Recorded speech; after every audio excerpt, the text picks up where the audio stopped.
الحمد لله رب العالمين والصلاة والسلام على سيد الأنبياء والمرسلين وعلى آله الطيبين الطاهرين أما بعد فأعوذ بالله من الشيطان الرجيم بسم الله الرحمن الرحيم سورة البقرة کا پارہ نمبر 2 رکوع نمبر 3 اور یہ چل رہا ہے اور آیت نمبر 157 تک ہم نے اس کی تفسیر پڑھ لی ہے۔ اب آیت نمبر 158 کو شامل درس کریں گے۔ آیت کی طرف دیکھیں، ان الصفا والمروۃ من شعائر اللہ، بے شک صفا اور مروہ اللہ تعالی کی نشانیوں میں سے ہیں۔ ان، یہ حرف مشبہ بالفعل، ان الصفا، یہ اسے کیا ہوگا کہ یہ اپنے بعد والے اسم کو زبر دے دیتا ہے، یعنی نصب دے دیتا ہے۔ ان الصفا، صفا یہ بھی اسم ہے، مروہ یہ بھی اسم ہے، ٹھیک ہے۔ صفا پہاڑی کا نام ہے، مروہ بھی پہاڑی کے نام ہے۔ یہ دونوں پہاڑیاں مکہ میں ہیں۔ یہ وہ دو پہاڑیاں ہیں جن کے درمیان حاجی اور معتمر، عمرہ کرنے والا، یہ دونوں کیا کرتے ہیں، ان دونوں پہاڑیوں کے درمیان سعی کرتے ہیں، ٹھیک ہے۔ اور یہ سعی کا حکم اللہ تعالیٰ نے اس میں قرآن میں دیا ہوا ہے، تو اسی کی تفصیل اب ہم دیکھیں تو یہاں سے یہ احکام شروع ہو رہے ہیں، یہ حج اور عمرہ کے تعلق سے، خصوصاً سعی کے متعلق۔ تو ان الصفا والمروہ، صفا پہاڑی اور مروہ پہاڑی، من شعائر اللہ، یہ کس اللہ تعالی کی نشانیوں میں سے ہیں۔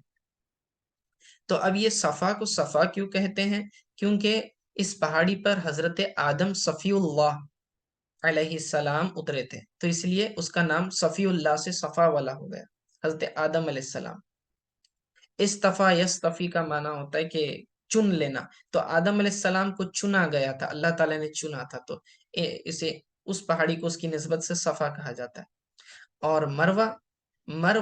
مروتن، یہ اصل میں اس پہاڑی پر بی بی حوا علیہ السلام کو اتارا گیا تھا، اور چونکہ وہ مؤنث ہیں تو لفظ مؤنث کے ساتھ مروہ کا ذکر ہے، تو دیکھیں اس کے آخر میں تائے تانیث ہے، مروہ، ٹھیک ہے۔ تو یہ پہاڑی کو مروہ کیوں کہا جاتا ہے، یعنی کہ آخر میں تا اسی لیے آتی ہے، یہ بتلانے کے لیے کہ یہ مؤنث ہے، کیونکہ اس پر حوا علیہ السلام اتری تھی۔ تو صفا پہاڑی اور مروہ پہاڑی، تو جبلانی بھی مکتن، یہ دو پہاڑ ہیں مکہ میں۔ جبلان یہ تثنیہ ہے جبل کا، جبلن پہاڑ کو کہتے ہیں، جبلانی دو پہاڑ، بمکتن مکہ میں، من شعائر اللہ، اللہ تعالی کی نشانیوں میں سے ہے۔ شعائر، اس کی یہ جمع ہے شعیرتن کی، اور شعیرہ کہتے ہیں علامت کو، تو یہ ہو گیا اعلام دینی، یعنی امور دین جو ہیں، یہ صفا اور مروہ پہاڑی یہ امور دین میں داخل ہیں، یعنی کہ اللہ تعالی کے دین میں اس کے متعلق احکام موجود ہیں، یہ اللہ تعالیٰ کی نشانیوں میں سے ایک نشانی ہے۔ ابن کثیر میں، تفسیر ابن کثیر میں بھی لکھا ہوا ہے کہ صفا اور مروہ پہاڑی کو اللہ تعالیٰ نے اپنی نشانیوں میں سے کیوں کہا، تو اس کی وجہ یہ ہے کہ اللہ رب العزت نے جب حضرت ابراہیم علیہ السلام کو حکم دیا کہ اپنے بیٹے اسماعیل علیہ السلام اور بی بی ہاجرہ کو جو ہے مکہ کی سرزمین میں، جہاں پر کوئی آبادی نہیں تھی، بس ریگستان تھا، اس میں جو ہے بغیر پانی کھانا وغیرہ کے بس آپ انہیں چھوڑ دیں اور وہاں سے چلے جائیں۔ جب ابراہیم علیہ السلام کے یہ جو آزمائش کے لیے انہوں نے بالکل لبیک کہا، اور اپنی زوجہ کو اور اپنے بیٹے کو، اب دیکھیں کتنی سخت آزمائش تھی کہ جس میں اولاد بھی جو ہے ایک عرصے دراز کے بعد حاصل ہوئی تھی، اور دودھ پیتا چھوٹا سا بچہ ہے، اس کے بعد ماں کو جو ہے، ماں اور بچے کو دونوں کو اپنے سے جدا کرنا ہے، اور وہ بھی ایسے مقام پر چھوڑنا ہے جہاں پر زندہ رہنے کے چانسز بہت کم ہیں، ایسے مقام پر چھوڑنا، تو یہ توکل اور صبر کی علامت تھی حضرت ابراہیم علیہ السلام کی، کہ اللہ پر توکل کر کے انہیں وہاں چھوڑ دیا تھا۔ بی بی ہاجرہ علیہ السلام جو ہیں وہاں پر اللہ پر توکل کرتی ہیں، اور حضرت ابراہیم علیہ السلام کے جانے کے بعد یہ حضرت ابراہیم علیہ السلام سے کہتی ہیں کہ اگر یہ اللہ کا حکم ہے تو اللہ ہمارے لیے کافی ہے، آپ چلے جائیں، ٹھیک ہے۔ تو بڑے ہی صبر کا مظاہرہ وہ کرتی ہیں۔ اب ماں ماں ہوتی ہے، جب بچے کو پیاس لگی، پیاس سے تڑپنے لگا، تو بچے کو پلانے کے لیے پانی نہیں ہے، خود بی بی ہاجرہ کو نہیں ہے تو دودھ بھی نہیں پلا سکتی ہیں۔ تو اب بڑے ہی بے چینی بے قراری کی کیفیت میں دوڑی دوڑی صفا پہاڑی پر گئی، چڑھی، اس کے اوپر چڑھ کے دیکھا کہ کہیں دور سے کوئی قافلہ تو نظر نہیں آ رہا ہے کہ اس سے پانی طلب کرے۔ پھر جب بچے کی رونی کی آواز آ جاتی ہے تو بے قرار ہو کر دوبارہ لوٹ آتی ہیں بچے کے پاس، اور پھر وہاں سے پھر دوبارہ جو ہے صفا پہاڑی سے مروہ پہاڑی کی طرف جاتی ہیں، دوسری ڈائریکشن میں جا کر دیکھنے کے لیے کہ کہیں کوئی قافلہ تو نہیں آ رہا ہے۔ تو اس طرح سے انہوں نے 7 چکر لگائے صفا اور مروہ پہاڑی کے درمیان۔ پھر اللہ تعالیٰ نے وہ معجزہ ظاہر فرمایا، حضرت اسماعیل علیہ السلام کی ایڑیوں سے زمزم کا چشمہ پھوٹا۔ تو یہ ادا اللہ تعالیٰ کو اتنی پسند آئی کہ اللہ تعالیٰ نے اسے شاعر اللہ کا بھی نام دیا، اور اسے حج اور عمرہ کرنے والوں کے لیے ایک اہم جو ہے اس میں حج اور عمرہ کے اندر جو ہے اس کو شامل فرما لیا۔ ٹھیک ہے، ان الصفا والمروہ من شعائر اللہ، بے شک صفا پہاڑی اور مروہ پہاڑی اللہ تعالیٰ کی نشانیوں میں سے ہیں۔ فمن حج، پس جس کسی نے حج کیا، فمن حج البیت یعنی حج بیت اللہ کا حج کیا، او اعتمر یا پھر عمرہ کیا، فلا جناح علیہ تو اس پر کوئی گناہ نہیں ہے، ان یطوف کہ وہ اس کے درمیان سعی کرے، ان یطوف بہما یعنی ان دونوں کے درمیان سعی کرے۔ اب اللہ تعالیٰ نے ایسا کیوں فرمایا، اس کی شان نزول کو سمجھ لیں کہ دین اسلام سے پہلے، یعنی چونکہ قریش جو مکہ کے مشرکین تھے، یہ بھی جو ہے حج کے احکام ادا کیا کرتے تھے، لیکن اس کی بہت ہی بگڑی ہوئی شکل میں، یعنی طواف کرتے تھے تو ننگا طواف کرتے تھے۔ صفا مروہ پہاڑی پر یہ لوگ سعی بھی کرتے تھے، سعی کا مطلب کوشش کرنا، چلنا ہے، یہاں سے وہاں صفا سے مروہ ایک چکر ہوتا ہے، اور مروہ سے صفا دوسرا چکر شمار ہوتا ہے، اس طرح سے کل 7 ہوتے ہیں۔ تو صفا پہاڑی پر انہوں نے ایک بت رکھا ہوا تھا، اور مروہ پہاڑی پر انہوں نے ایک بت رکھا ہوا تھا۔ صفا پہاڑی پر اسام نام کا بت تھا، اور یہ مذکر ہے، اور مروہ پہاڑی پر نائلہ نام کا بت رکھا تھا، یہ مؤنث ہے، تو یہ مروہ مؤنث پہاڑی ہے، نام دیا ہوا ہے، تو اس کی نسبت سے انہوں نے وہاں پر مؤنث کا جو ہے بت رکھا ہوا تھا۔ اور جب یہ لوگ دونوں کے درمیان سعی کرتے تو ہر مرتبہ سعی کرتے وقت جب صفا کی طرف جاتے تو اسام بت کا مسح کرتے، اور مروہ کی طرف جاتے تو نائلہ بت کا مسح کرتے۔ تو یہ بہت ہی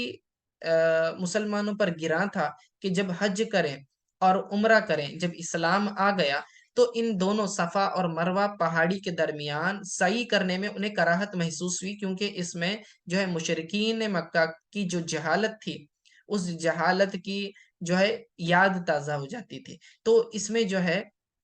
مسلمان تھوڑا ہیزیٹیٹ ہو رہے تھے کہ صفا اور مروہ پہاڑی کے درمیان ہم نے سعی کرنا ہے۔ تو اس میں اللہ تعالیٰ نے حکم دیا اور فرمایا کہ دیکھو، صفا اور مروہ پہاڑی یہ کیا ہیں، اللہ تعالیٰ کی نشانیوں میں سے ہیں، اور اللہ تعالیٰ کی جو نشانیاں ہیں اس کی تعظیم کرنا یہ دلوں کے تقوی میں سے۔ آپ سورہ حج وغیرہ پڑھیں گے تو یہ آیت آئے گی کہ وَمَن يُعَظِّمْ شَعَائِرَ اللَّهِ، جو اللہ تعالیٰ کی نشانیوں کی تعظیم کرے گا، فَهِيَ تقوی القلوب، کہ یہ دلوں کا تقوی ہے۔ یہ آگے سورہ حج کے اندر آپ کو یہ آیت ملے گی کہ شاعر اللہ کی تعظیم کیوں ضروری ہے۔ یہاں بس اتنا سمجھ لے کہ کون کون سی چیزیں شاعر اللہ میں شامل ہے۔ ہر وہ چیز جو دین اسلام میں اسلام کی انفرادیت کو ظاہر کرتی ہو، اسلام کی شان و شوکت کو ظاہر کرتی ہو، یہ شاعر اللہ میں شامل ہوتی ہے۔ جیسے کہ اذان ہو گئی، اس اذان کوئی دوسرا مذہب والا نہیں دیتا، یہ ڈیفرنشیٹ کر دیتی ہے اسلام کو دوسرے مذاہب سے۔ اسی طرح نماز کی جماعت کے ساتھ کوئی بھی عبادت نہیں کرتا دوسرے مذاہب میں۔ ٹھیک اسی طرح حج ہے، عمرہ ہے، عیدین کی نماز ہے، یا قربانی ہے، قربانی کے جانور ہیں، یہ سارے شاعر اللہ میں شامل ہے۔ مقام ابراہیم ہے، ٹھیک ہے، کعبۃ اللہ ہے، یہ سب شاعر اللہ میں شامل ہے، خود زمزم کا کنواں بھی، ٹھیک ہے۔ یہ اللہ کی نشانیوں میں سے ہے۔ تو فمن، اسی لیے اللہ تعالیٰ نے یہ آیت نازل فرمائی کہ جب مسلمان جو ہیزیٹیٹ ہو رہے تھے، تھوڑا سا ہچکچا رہے تھے، ناگوار ان کو گزر رہا تھا کہ دیکھو مشرکین مکہ بھی جو ہے اس کے درمیان صحیح کرتے تھے، ہم نے بھی صحیح کرنا ہے، تو اس میں جو خرابی تھی اس کو نکال دیا، یعنی کہ وہاں کے بت ہٹا دیے تھے۔ جس طرح سے اللہ تعالیٰ نے حکم دیا کہ کعبے کا طواف کرو، تو کعبے کا طواف تو مشرکین بھی کرتے تھے، لیکن اس کے اندر 360 بت رکھے ہوئے تھے اور ننگی حالت میں کرتے تھے۔ تو جب کعبے کو فتح مکہ کے بعد کلین کیا گیا، سارے بت توڑ دیے گئے، اندر کی تصویریں مٹا دی گئی، گلاب کے پانی سے دھو دیا گیا، حضرت علی رضی اللہ تعالیٰ عنہ اور حضور علیہ السلام نے مل کر یہ کام سر انجام دیا۔ یہ سب ہونے کے بعد جب کعبہ پاک ہو گیا، تو اس کا طواف تو مسلمان کرنے میں ہچکچا نہیں رہے تھے، لیکن سعی کرنے میں کیوں ہچکچانا؟ تو اللہ نے پھر یہ حکم دیا کہ یہ صفا اور مروہ کے درمیان بھی تم نے صحیح کرنا ہے، جس طرح سے کعبے کا تم طواف کرتے تھے وہاں ہیزیٹیٹ نہیں ہوتے، تو یہاں بھی ہیزیٹیٹ نہیں ہونا ہے، کیونکہ یہاں سے بھی بت ہٹا دیے گئے ہیں۔ ٹھیک ہے، اسی لیے فرمایا فمن حج البیت او اعتمر فلا جناح علیہ۔ جناح کا مطلب ہوتا ہے اسم، گناہ کو کہتے ہیں، فلا جناح علی ای فلا اسم علی، یعنی اس پر کوئی گناہ نہیں۔ اب حج کا کیا معنی ہے؟ حج کا معنی ہوتا ہے قصد کرنا، ارادہ کرنا، اور یہ تو ڈکشنری میننگ ہوا، لیکن شریعت میں حج کسے کہتے ہیں؟ کہ مخصوص لباس میں، مخصوص وقت میں، مخصوص مقام پر بیت اللہ کا یعنی کہ طواف کرنا اور مخصوص ارکان کو ایگزیکیوٹ کرنا، یہ حج کہلاتا ہے۔ مخصوص لباس کا مطلب ہوتا ہے احرام کی حالت، ٹھیک ہے، اور مخصوص جگہ ہو گئی، یہ کعبۃ اللہ ہو گیا، یہاں پر طواف کیا جاتا ہے۔ پھر اس کے بعد مزدلفہ میں یہ کیا کہتے ہیں، عرفات کے میدان میں جایا جاتا ہے، مینا میں جاتے ہیں، مزدلفہ میں جاتے ہیں، تو یہ سارے مختلف مقامات ہیں جو حج کے اندر کور ہوتے ہیں۔ عمرہ جو ہے صرف مکہ میں ہی کیا کہتے ہیں، عمرہ وہیں ہو جاتا ہے مسجد الحرام میں، یعنی 2 ہی رکن ہیں عمرہ میں۔ آپ ایک طواف کریں گے یعنی 7 چکر کعبۃ اللہ کے، اور پھر اس کے بعد سعی کریں گے 7 چکر صفا مروہ کے درمیان، بس آپ کا عمرہ ہو جاتا ہے۔ عمرہ چھوٹا ہوتا ہے تو ایزی ہے، لیکن حج میں زیادہ ارکان ہوتے ہیں، رمی جمرات کے لیے بھی آپ کو جانا پڑتا ہے وغیرہ۔ ٹھیک ہے، تو حج کا مطلب ہوتا ہے ارادہ کرنا بیت اللہ کے طواف کا، یعنی کہ باقی ارکان کے ساتھ جو میں نے بتلایا۔ اور عمرہ کا مطلب ہوتا ہے زیارت کرنا۔ عمرہ کا مطلب لفظی معنی ہے زیارت کرنا، قصد و زیارہ، ٹھیک ہے۔ اب العمرہ و اصلہما القصد و زیارہ، تو یہ قصد سے مراد حج ہے اور زیارت سے مراد عمرہ ہے، ٹھیک ہے۔ تو چونکہ یہ بیت اللہ کی زیارت کے لیے بندہ آتا ہے، تو اسی لیے جو ہے اسے عمرہ کہتے ہیں، ٹھیک ہے۔ جناح کا مطلب اسم، یہ لفظ قرآن میں کئی مرتبہ آ جائے گا، اس کو خیال میں رکھیں۔ جناحن کا مطلب ہو جائے گا اسمن، اسمن یعنی گناہ، ٹھیک ہے۔ یہ سین کے ساتھ نہیں ہے، یہ سا ہے 3 نقطے والا، اسمن کا مطلب گناہ۔ فلا جناح علی یعنی فلا اسم علی، اس پر کوئی گناہ نہیں ہے، یعنی کہ جو مسلمان ہیزیٹیٹ ہو رہے تھے صفا مروہ کے درمیان سعی کرنے کے لیے، تو اللہ نے فرمایا کہ جو اس کے درمیان سعی کرے گا اسے کیا کہتے ہیں، گھبرانے کی ضرورت نہیں ہے، اس پر کوئی گناہ نہیں ہوگا بلکہ اسے ثواب دیا جائے گا۔ فلا جناح علی ان یطوف بہما، کہ وہ اس کے درمیان طواف کرے۔ اب یہاں طواف سے مراد جو ہے سعی ہے، بِأَن يَسْعَ بَيْنَهُمَا سَبْعًا، یعنی کہ صفا اور مروہ پہاڑی کے درمیان 7 چکر لگائے۔ تو یہ طواف ان یطوف استعمال کیا گیا ہے، لفظ اصلاً جو ہے یہ اس میں ادغام ہے تا کا، ان یتطوف تھا، ٹھیک ہے۔ تو اس کی جو تا تھی 2 نقطے والی تا کو تو کے اندر ادغام کر دیا ہے، تو اسی لیے تو پر تشدید آ گئی، ٹھیک ہے۔ تو یہ بن گیا ان یتوف، ٹھیک ہے۔ ان یتطوف کہنے میں مشکل ہوتی تھی، تو اس لیے ان یتطوف سہولت کے لیے اسے کر دیا گیا، ٹھیک ہے۔ اسے تصریف کہتے ہیں۔ عربی زبان میں بعض اوقات عرب کیا کرتے ہیں کہ اپنے قاعدے سے ہٹ کر جو جہاں کہیں کوئی مشکل لفظ ہوتا ہے اس کو ایسی صورت پر محمول کر دیتے ہیں، پھیر دیتے ہیں جس سے اس کا پرننسیشن آسان ہو جائے، ٹھیک ہے۔ تو اسے تصریف کہتے ہیں، یعنی پھیرنا ایک لفظ کو دوسرے لفظ کی طرف۔ اس کے بھی بعض قواعد ہیں جو علم الصرف میں پڑھائے جاتے ہیں۔ تو فلا جناح علی ان یطوف بہما، کہ پھر اس پر کوئی گناہ نہیں ہے کہ ان دونوں کے درمیان وہ سعی کرے، تو یہاں سعی کا ترجمہ کریں گے، طواف کا ترجمہ نہیں کریں گے، ٹھیک ہے۔ تو اس کی شان نزول بھی لکھی ہے، نزلت لما کرہ مسلمون ذالک، کہ یہ اس وقت نازل بھی جب مسلمانوں نے کراہت کی، یعنی طواف صحیح کرنے میں، لأن اہل الجاہلیت کانوا یطوفون، کہ اس لیے کہ جو جو کیا کہتے ہیں جاہل لوگ تھے، یہ دور جاہلت میں مشرکین تھے، وہ کیا کرتے تھے، کانو یطوفون بہما، کہ وہ اس کے درمیان طواف کیا کرتے تھے، یعنی کہ سعی کیا کرتے تھے، وعلیہا صنمان، اور وہاں دو بت رکھے ہوئے تھے، یمسحونہما، جس کو وہ مسح کیا کرتے تھے، تو صنمان صنمن کی جمع ہے صاد سے، اور صنم کہتے ہیں پتھر کے بت کو، ٹھیک ہے، کوئی بھی قسم کا بت ہو اسے صنم کہتے ہیں، اور اردو شاعری میں بھی پھر یہ لفظ استعمال ہوتا ہے کہ اپنے محبوب کو پتھر کی مورت کہا جاتا ہے، صنم کہا جاتا ہے، ٹھیک ہے، تو یہ وہی لفظ ہے، پتھر کی مورت، صنم۔ اب کانو یطوفون، اگر آپ دیکھیں اس تفسیر میں، تو کانو یہ فعل ناقص ہے، کانا سے بنا ہوا ہے، یطوفون یہ مضارع ہے، تو مضارع کے شروع میں جب کانا آتا ہے تو یہ ماضی استمراری کا معنی دیتا ہے، یعنی پاسٹ کنٹینیوس کا معنی دیتا ہے، تو یہ کیا بنے گا، کانو یطوفون کا مطلب ہو جائے گا وہ لوگ طواف کرتے تھے، تو پاسٹ کنٹینیوس کا، اور وَيَمْسَحُونَهُمَا، اور اس کا مسح بھی کیا کرتے تھے، تو اس کا یطوفون بہما کے اوپر اس کا عطف ہوگا، یعنی کہ کانو یمسحونہما، یعنی وہ اس کا مسح بھی کیا کرتے تھے۔ وعن ابن عباس ان السعی غیر فرض لما افادہ رفع العثم من التخییر۔ اب یہاں سے ایک فقہی مسئلہ بیان کر رہے ہیں، جو کہ روایت مسند احمد کی ہے، اور راوی حضرت عبداللہ ابن عباس رضی اللہ تعالی عنہ۔ حضرت ابن عباس فرماتے ہیں کہ یہ جو سعی ہے،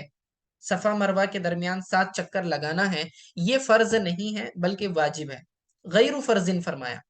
فرض نہیں ہے سے مطلب ضروری نہیں ہے، ایسا نہیں ہوتا، بلکہ غیر فرض سے مطلب فرض کے درجے میں نہیں ہے، بلکہ پھر اس کے نچلے درجے میں، اور فرض کے نچلا درجہ واجب کا ہے۔ تو احناف کے نزدیک جو ہے صفا مروہ کے درمیان سعی کرنا، یہ کیا کہتے ہیں، واجب ہے، ٹھیک ہے، کیونکہ ہمارے نزدیک یہ حدیث دلیل ہے،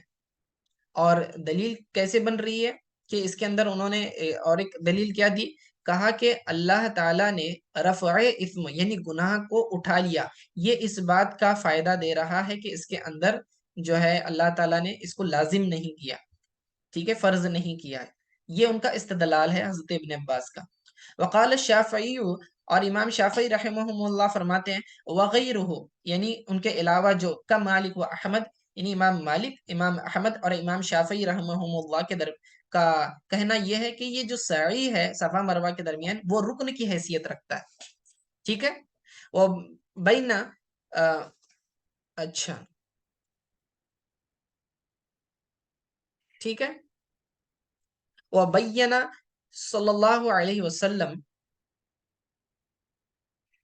فریضتہ بقولہ، یا پھر وجوبہ بقولہ ان اللہ کتب علیکم السعی، اس روایت کو روایت کیا ہے امام بہقی نے، رواہ البہقی وغیرہ، اور ان کے علاوہ نے بھی۔ اب یہاں پر امام شافعی رحمہ اللہ اور باقی جو ائمہ ثلاثہ ہیں، وہ تینوں ائمہ ہیں، امام ابو حنیفہ رحمہ اللہ کو چھوڑنے کے بعد،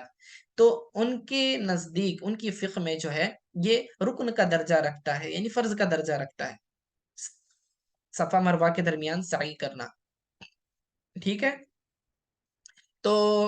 چونکہ اب یہ رکن کا درجہ رکھتا ہے، ان کی دلیل کیا ہے، دلیل ان کی یہ ہے کہ وہ روایت پیش کرتے ہیں ان اللہ کتب علیکم السعی، کہ بے شک اللہ تعالیٰ نے تمہارے اوپر جو ہے سعی کو کیا کر دیا ہے، لکھ دیا ہے۔ یہ کتبہ سے مراد جب قرآن میں بھی استعمال ہوا ہے کہ کتب علیکم الصیام، تم پر روزے فرض کیے گئے، تو یہ فرض کے درجے میں ہے، ایسا ان کا کہنا ہے، ٹھیک ہے۔ اور دوسری دلیل کہ ابدعوا بما بدأ اللہ بھی، کہ ابدعو فعل امر کا استعمال ہوا کہ ابدعو بما بدا اللہ بھی، یعنی ابتدا کرو جس سے اللہ تعالیٰ نے ابتدا کی، یعنی صفا سے، یعنی جب سعی کریں گے تو صفا سے ابتدا کرنا ہے، اسے روایت کیا امام مسلم نے۔ اب چونکہ ابدعو فعل امر ہے، امر جو ہے وجوب کا تقاضا کرتا ہے، کسی چیز کو لازم کرنے کے لیے آتا ہے، تو یہ دلیل ہے کہ اس پر دلیل ہے کہ ان کے نزدیک یہ جو ہے فرض کی حیثیت رکھتا ہے، یعنی رکن کی حیثیت رکھتا ہے، ٹھیک ہے۔ بہرکیف یہ فقہی اختلاف ہے، اس کی تفصیل آپ فقہ کی کتابوں میں اور ڈیٹیل میں پڑھ لیں گے کہ واجب ماننے سے کیا، اچھا آپ واجب مانے یا فرض مانے، دونوں صورتوں میں چھوڑنا تو ہے ہی نہیں، دونوں صورتوں میں جو ہے چاروں ائمہ کے نزدیک سائی کو تو آپ چھوڑ ہی نہیں سکتے، صرف یہ جو دلیل کا فرق ہوتا ہے کہ واجب فرض ہونے کے لیے دلیل قطعی کی ضرورت ہوتی ہے، یعنی قطعی الثبوت اور قطعی الدلالہ، یہ جب اصول فقہ آپ پڑھیں گے تو اس کے اندر بھی آپ کو آئے گا کہ ہم اس کو واجب کیوں کہتے ہیں اور پھر ائمہ ثلاثہ اس کو فرض کیوں کہتے ہیں، تو یہ جو ہے اصول فقہ کا مسئلہ ہے، ٹھیک ہے، اس کو تفصیل سے وہاں پڑھیں گے انشاءاللہ تعالی۔ تو آگے دیکھیں آیت کا حصہ، وَمَن تَطَوَّعَ، ٹھیک ہے، اور جس نے زیادہ، تطوع کہتے ہیں زیادتی کرنے کو، یعنی کوئی نفلی عبادت آپ اپنی مرضی سے ایکسٹرا کرتے ہیں، جتنا حکم دیا اس سے زیادہ کرنا، اس کو تطوع کہتے ہیں، اور یہ لفظ احادیث میں اور قرآن میں کئی مرتبہ آیا ہوا ہے، ٹھیک ہے۔ تو جب بھی تطوع کا لفظ آئے گا سمجھ لینا کہ یہ ایڈیشنل کرنے کی بات ہو رہی ہے، یعنی جس کا حکم دیا گیا اس سے زیادہ، ٹھیک ہے۔ وَمَن تَطَوَّعَ وَفِي قِرَاءَةٍ بالتحی، اچھا، بالتحیتہ وتشدید الطاء مجزوما وفیہ ادغام التاء فیہا۔ اب یہاں پر قراءت بتا رہے ہیں اس کی کہ تطوع کو کیسے پڑھنا ہے، کہتے ہیں ایک قراءت یہ ہے کہ تحیہ کے ساتھ پڑھا گیا ہے اس کو، ومن تطوع، ٹھیک ہے، اور دوسرا تشدید تو کے ساتھ پڑھا گیا ہے، ٹھیک ہے، کہ ومن تطوع، تشدید کے ساتھ بھی پڑھا گیا ہے، اور اس صورت میں کیا ہو جائے گا، تا کا ادغام تو کے اندر ہو جائے گا، جیسے کہ ہم نے یتوفا میں دیکھا تھا، ٹھیک ہے، یہ بھی ایک صورت بن سکتی ہے۔ تو ومن تطوع خیرا، اور جس نے نیکی میں زیادتی کی، خیر سے مراد اعمال صالحہ میں نیکی زیادتی کرنا، ای بخیر ای عمل ما لم یجب علی من طواف وغیرہ، کہ جو چیز اللہ تعالیٰ نے جس چیز کا حکم دیا تھا اس سے زیادہ آپ ایکسٹرا کوئی چیز کرنا چاہ رہے ہیں، یعنی کہ ایسا عمل جو آپ پر لازم نہیں تھا، ما لم یجب علی، آپ پر وہ چیز لازم نہیں تھی، واجب نہیں تھی، تو آپ جو ہے وہ ایکسٹرا کر رہے ہیں، تو پھر وہ جو ہے نفلی عبادت شمار ہو جائے گی۔ فَإِنَّ اللَّهَ شَاكِرٌ عَلِيمٌ، بے شک اللہ تعالیٰ جو ہے قدردان ہے اور کیا ہے، علیم ہے، جاننے والا ہے۔ قدردان کیسا ہے، شاکر شکر کرنے والا نہیں ہے، مطلب اللہ تعالیٰ جو ہے کیا کہتے ہیں، شکر نہیں کرتا، سمجھے۔ فَإِنَّ اللَّهَ شَاكِرٌ عَلِيمٌ، شکر سے مراد کیا ہے کہ اللہ تعالیٰ اس بات کو جانتا ہے، اس عمل کو جانتا ہے جو تم نے کیا، لِعَمَلِهِ بِالْإِثَابَةِ عَلَيْهِ، یعنی وہ جانتا ہے کہ اس پر کتنا ثواب دینا ہے، تو یہ اللہ تعالیٰ تمہارے عمل کا قدردان ہے، ٹھیک ہے، قدردان ہے۔ ان اللہ شاکر علیم، اور جاننے والا ہے، ٹھیک ہے، تو یہ خیال رکھیں، ٹھیک ہے۔ اچھا اگلی آیت دیکھیں، ان الذین یکتمون، بے شک وہ لوگ جو چھپاتے ہیں، اب یہ چھپانے والے کون ہیں، یہ یہود کے متعلق ہی آیت نازل ہوئی کہ بے شک وہ لوگ جو چھپاتے ہیں، ما انزلنا، جو ہم نے نازل کیا، من البینات والہدا، یعنی ہماری نشانیوں میں سے اور ہدایت میں سے، یعنی کیا چیز چھپاتے تھے، یہود کے جو علماء تھے ان کے متعلق یہ آیت نازل ہوئی کہ وہ آیت رجم کو، یعنی جو زانی کی سزا ہے، شادی شدہ جو جس نے زنا کیا تو اس کی سزا یہ تھی کہ اس کو پتھر مار کے اس کو ہلاک کر دیا جائے، تو یہ آیت رجم اور نعت محمد صلی اللہ علیہ وسلم، حضور صلی اللہ علیہ وسلم کی صفات کو جو ہے ان کی تعریف کو چھپایا کرتے تھے، تو ان کے تعلق سے یہ آیت نازل ہوئی۔ فرماتے ہیں کہ ان الذین یکتمون، بے شک وہ لوگ جو چھپاتے ہیں، ما انزلنا، جو ہم نے نازل کیا، من البینات والہدا، یعنی اللہ تعالیٰ کی نشانیوں میں سے اور اس کی ہدایت میں سے، من بعد ما بیناہ للناس فی الکتاب، بعد اس کے کہ اللہ تعالیٰ نے اسے واضح کر دیا لوگوں کے لیے کتاب میں، یعنی تورات میں، من بعد، بعد اس کے، ما بیناہ، جسے اللہ تعالیٰ نے واضح کر دیا، بینا کا مطلب ہوتا ہے واضح کرنا، کلیئر کٹ، اس کو ایکسپلین کرنا، ایکسپوز کر دینا، بیان کر دینا، ظاہر کر دینا، ما بیناہ، جسے اللہ تعالیٰ نے واضح کر دیا للناسی لوگوں کے لیے فی الکتاب یعنی تورات میں، اولئک وہی لوگ ہیں یلعنہم اللہ جس پر اللہ تعالیٰ نے، جن لوگوں پر اللہ تعالیٰ نے لعنت فرمائی ہے، یعنی یہی وہ لوگ ہیں جن پر اللہ تعالیٰ نے لعنت فرمائی ہے۔ لعنت فرمانے کا مطلب کیا ہوتا ہے؟ اللہ تعالیٰ نے اپنی رحمت سے انہیں دور کر دیا ہے، یبعدہم من رحمتی، اپنی رحمت سے انہیں دور کر دیا۔ تو اللہ کا لعنت کرنے کا معنی یہ ہے کہ اللہ اپنی رحمت سے انہیں دور کر دیتا ہے، کیونکہ رحمت اور لعنت یہ دونوں آپس میں اپوزٹ ہیں، یعنی اللہ اپنی رحمت کو روک لیتا ہے اور اپنی رحمت انہیں عطا نہیں کر دیتا، گویا کہ ان پر لعنت ہو گئی۔ وَيَلْعَنُهُمُ اللَّاعِنُونَ، اور لعنت کرنے والوں کی لعنت ان پر ہے۔ اب لعنت کرنے والوں سے مراد کون ہے؟ یعنی ملائکہ بھی شامل ہیں اس کے اندر، اور مؤمنین بھی شامل ہیں۔ او کل شیء بالدعاء علیہم باللعنہ، یعنی ہر وہ چیز جو لعنت کر سکتی ہے مخلوق میں سے، وہ اس کی لعنت بھی جو ہے ان لوگوں پر ہے۔ یعنی کتنا بڑا جرم یہ کر رہے ہیں کہ اللہ تعالیٰ کی کتاب کو چھپا رہے ہیں، اللہ تعالیٰ کے احکام کو چھپا رہے ہیں۔ تو یہ لوگوں سے قرآن ہو یا پھر تورات ہو، اس کے احکام کو چھپانا یہ اتنا بڑا گناہ ہے کہ اللہ تعالیٰ ایسے لوگوں پر، ایسے علماء پر لعنت فرماتا ہے، یعنی کہ انہیں اپنی رحمت سے دور کر دیتا ہے۔ اور وَيَلْعَنُهُمُ اللَّاعِنُونَ، اور ایسے لوگوں پر تمام مخلوق کی بھی لعنت ہوتی ہے، یعنی فرشتے بھی لعنت کرتے ہیں، مؤمنین بھی لعنت بھیجتے ہیں، ٹھیک ہے۔ اور یہ یاد رکھیں کہ او کل شیء بالدعاء، یہ جو یہاں پر کہا ہوا ہے علیہم باللعنہ، یہ دعا کا صلہ جب علی آتا ہے تو اس سے مراد بد دعا ہوتی ہے، ٹھیک ہے، اس سے مراد بد دعا ہوتی ہے۔ اور دعا کا صلہ جب لام آتا ہے فقط، کہ الدعاء للولدی، یعنی دعا بچے کے لیے، تو اس کا مطلب ہوتا ہے پراپر دعا کرنا، خیر والی دعا کرنا۔ لیکن الدعاء علیہ جب کہا جاتا ہے، علی جب صلہ آتا ہے دعا کا، تو اس کا مراد ہوتا ہے بد دعا، ٹھیک ہے۔ تو یہ علی بتاتا ہے فلاں پر دعا کرنا کا مطلب ہوتا ہے بد دعا کرنا، اور فلاں کے لیے دعا کرنے کا مطلب ہوتا ہے پراپر ہماری جو ریگولر دعا ہوتی ہے، خیر والی دعا، اسے کہتے ہیں۔ تو یاد رکھیں دعا کے بعد سیلا کیا آ رہا ہے اس کا خیال رکھنا، اس کے حساب سے ترجمہ کریں گے۔ تو یہاں بالدعاء علیہم جو آیا، ان پر بد دعا کرنا، یہ ترجمہ کریں گے بالدعاء علیہم باللعنہ، لعنت کے ذریعے ان پر بد دعا کیا جاتا ہے۔ تو یہاں تک ہمارا درس ہم روک لیتے ہیں 159 تک، یہاں آج کے لیے اتنا کافی ہے۔ وصلی اللہ تعالی علی خیر خلق محمد وآلہ وصحبہ اجمعین برحمتک یا ارحم الراحمین۔